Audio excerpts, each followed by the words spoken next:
એક નાનકડી બનેલી ઘટના કહું.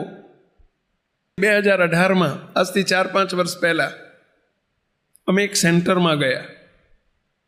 એક હરિભક્તે મને વાત કરી કે સ્વામી, મેં મકાન કર્યું છે, નવો બંગલો કર્યો છે, 2 વર્ષથી આપની રાહ જોઉં છું સ્વામી, સંતો આવી ગયા, પણ જો આપ આવ્યા છો ને પધારો તો બહુ સારું.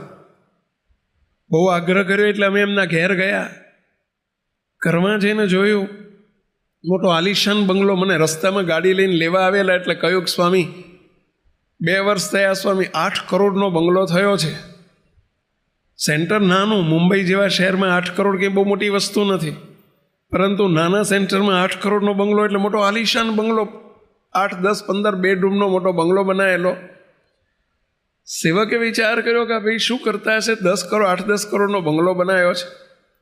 ત્યાં ગયા, આરતી કરી, પછી પ્રશ્ન પૂછ્યો. મેં કીધું તમે ઘરમાં માણસ કેટલા? કે સ્વામી અમે 4 જણા, હું, મારી પત્ની અને મારો દીકરો ને દીકરી, અમે 4 જણા છીએ. આ ભાઈની ઉંમર હતી લગભગ 62-63 વર્ષની. મેં કે દીકરી તો સાસરે હશે તમારી? કે સ્વામી એને 36 વર્ષ થયા પણ એના લગ્ન નથી થયા. દીકરો 33 વર્ષનો થયો, એના લગ્ન નથી થયા. સ્વામી અમે ઘરમાં 4 જણા છીએ. મેં કે કેમ હજુ મોટા દીકરીઓ થયા, લગ્ન નથી થયા? કે સ્વામી બે મળતું નથી, ક્યાંય સેટ જ નથી થતું સ્વામી.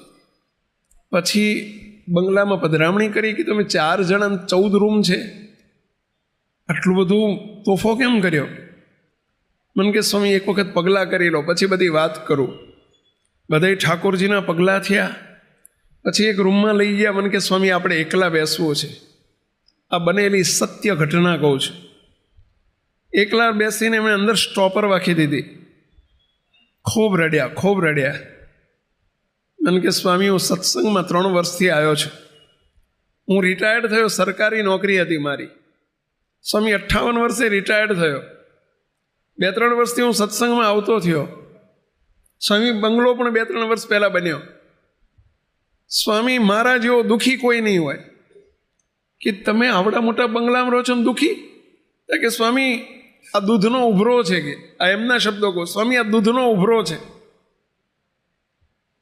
દૂધનો ઉભરો, તપેલીમાં દૂધનો ઉભરો આવે ને ત્યારે આખી તપેલી ભરી જાય, પણ હોય તો 100-200 ગ્રામ દૂધ. સ્વામી આ દૂધના ઉભરા જેવું છે. પછી કહે છે સ્વામી હોજા ચડેલા આદમી જેવો છો. શું કહે છે? હોજા ચડેલા આદમી જેવો છો. જેમ કોઈ આદમીને સોજા ચડ્યા હોય ત્યાં લાગે આમ ફૂલેલો, ફર્સ્ટ ક્લાસ, તંદુરસ્ત, પણ એને પૂછો કેવી તંદુરસ્તી છે. સ્વામી બહારથી હું સુખી લાગુ છું, લોકો મને બહુ સુખી સમજે છે. સ્વામી લાફા મારીને લાલ ગાલ રાખું છું. સ્વામી હું બહુ દુઃખી છું. ખૂબ રડ્યા કે શું દુઃખ શું છે? કહેતા મને શરમ આવે છે એવું દુઃખ એમણે વ્યક્ત કર્યું. મને કે સ્વામી કોઈને કહેવાતું નથી, સહેવાતું નથી. સ્વામી મારી પત્ની, મારો દીકરો ને મારી દીકરી ત્રણેય ભેગા થઈને 2 જણ મને પકડી રાખે ને 1 જણ મને મારે છે. કે સ્વામી રોજ મને મારે છે. રોજ સ્વામી 2-4 દંડા રોજ મને મારે છે. 63 વર્ષના બાપ અને પોતાની દીકરો મારે. મને એમણે આમ શર્ટ ઊંચું કરીને બતાવ્યું. બોલો 16 પડી ગયેલા, આવડા હોળ પડી ગયેલા, લાલ ચોળ જેવા, અંદર લાકડીઓના પેલા દંડા મારેલા, એના 16 પડેલા બેડાવને. મને કે સ્વામી દીકરીનો માર ખાવો પડે, દીકરાનો માર ખાવો પડે, સ્વામી પત્ની મારે, સ્વામી ત્રણેય એક થઈ જાય ને મને મારે છે. સ્વામી આ દુઃખ કોને કેવું? મને ઘેર આવવાનું મન નથી થતું.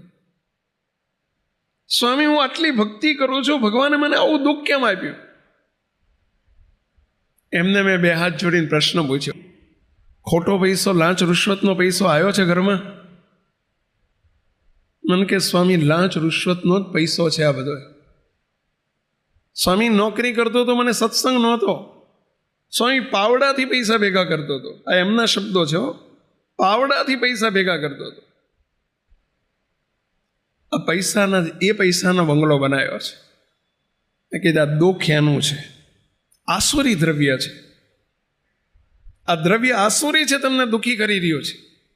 દુનિયાને લાગે છે કે તમે સુખી છો, પણ અંતરથી તમે કેટલા દુઃખી છો. હું તો અહીં બેઠેલા બધાને 2 હાથ જોડી વિનંતી કરું છું, આ વાત એ પરિવાર માટે નથી કરતો. જરા તપાસજો.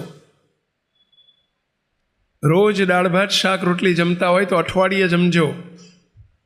શાક રોટલી જમીન દિવસો કાઢવા હોય તો કાઢવા પડે તો કાઢજો, પરંતુ અધર્મનો પૈસો, ખોટું કરીને લીધેલો પૈસો, લાંચ રૂશ્વતથી મેળવેલો પૈસો, કોઈને છેતરીને, દગો કરીને, કપટ કરીને, પ્રપંચ કરીને, ચોરી કરીને આપણા ઘરમાં પરિવારમાં એક પૈસો આવવા ન દેશો.